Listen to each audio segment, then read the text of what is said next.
বাংলাদেশে ডেঙ্গুর সংক্রমণ ফের ভয়ঙ্কর রূপ নিচ্ছে। 2023 সালের ভয়াবহ স্মৃতি যেন আবার ফিরে আসছে। সবশেষ জুন মাসে রোগী ও মৃত্যুর সংখ্যা এক লাফে গত 5 মাসের মিলিত সংখ্যাকে ছাড়িয়ে গেছে। এই অবস্থা চলতে থাকলে চলতি জুলাই এবং আগামী আগস্ট ও সেপ্টেম্বর মাসে ভয়াবহ পরিস্থিতির সৃষ্টি হতে পারে।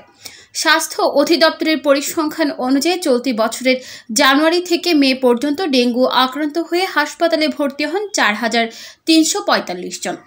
এরপর মাত্র এক মাসে অর্থাৎ জুনের 30 দিনে হাসপাতালে ভর্তির সংখ্যা দাঁড়িয়েছে 5,951 জনে। অর্থাৎ আগের 5 মাস মিলে যতজন ভর্তি হয়েছিল জুনে এক মাসে তার চেয়ে বেশি ডেঙ্গু রোগী হাসপাতালে ভর্তি হয়েছে। এই মাসে মৃতের সংখ্যাও অনেক বেশি। আগের 5 মাসে মারা গেছে 23 জন আর এই এক মাসে মারা গেছেন 19 জন। এছাড়া জুলাইয়ের প্রথম 12 দিনে মৃতের সংখ্যা 13তে দাঁড়িয়েছে। অর্থাৎ মৃত্যুহার দিন দিন বাড়ছে। ডেঙ্গুর এমন ঊর্ধ্বমুখী প্রবণতা বিশেষজ্ঞদের মধ্যে গভীর উদ্বেগ সৃষ্টি করছে। তারা বলছেন এই ভয়াবহ পরিসংখ্যান শুধু সংখ্যা নয়, দেশের স্বাস্থ্য ব্যবস্থার সক্ষমতার জন্য সংকেত, যা আরও গভীর চিন্তার কারণ। ডেঙ্গুর সংক্রমণ ও মৃত্যু যেমন বাড়ছে তেমনি এটি ভবিষ্যতে আরও ভয়াবহ হয়ে উঠতে পারে, বিশেষ করে আগস্ট ও সেপ্টেম্বর মাসে, কারণ এই সময় ডেঙ্গুতে আক্রান্ত হওয়ার পিক টাইম বা সর্বোচ্চ সময়। স্বাস্থ্য অধিদপ্তরের তথ্য বিশ্লেষণ করে জানা যায় বছরের শুরু থেকে জুলাই পর্যন্ত ডেঙ্গুর গ্রাফ ঊর্ধ্বমুখী। জানুয়ারি মাসে যেখানে রোগী ছিল মাত্র 1,161 জন এবং মৃত্যু 10, সেখানে জুন মাসে আক্রান্ত প্রায় 5 গুণ বেশি, 5,951 জন এবং মৃতের সংখ্যা বেড়ে 19।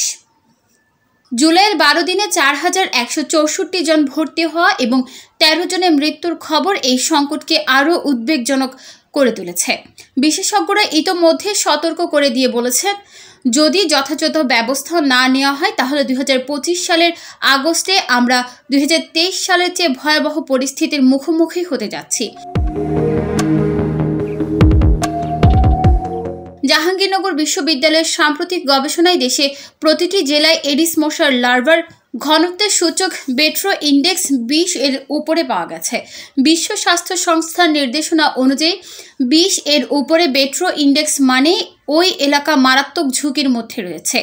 এই গবেষণার ফরকাস্টিং মডেল অনুযায়ী আগামী আগস্ট ও সেপ্টেম্বর মাসে বরগুনা, বরিশাল, পটুয়াখালী, চট্টগ্রাম, কুমিল্লা, কক্সবাজার, গাজীপুর, পিরোজপুর, চাঁপাইনবাবগঞ্জ, চাঁদপুর এবং মাদারীপুর জেলায় ডেঙ্গুর প্রকোপ মারাত্মক আকার ধারণ করতে পারে।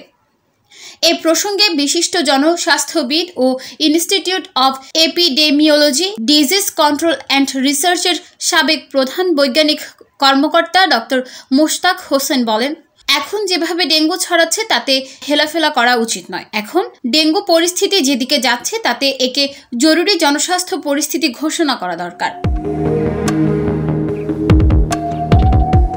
নিউজ ডেস্ক, চট্টগ্রাম সময়।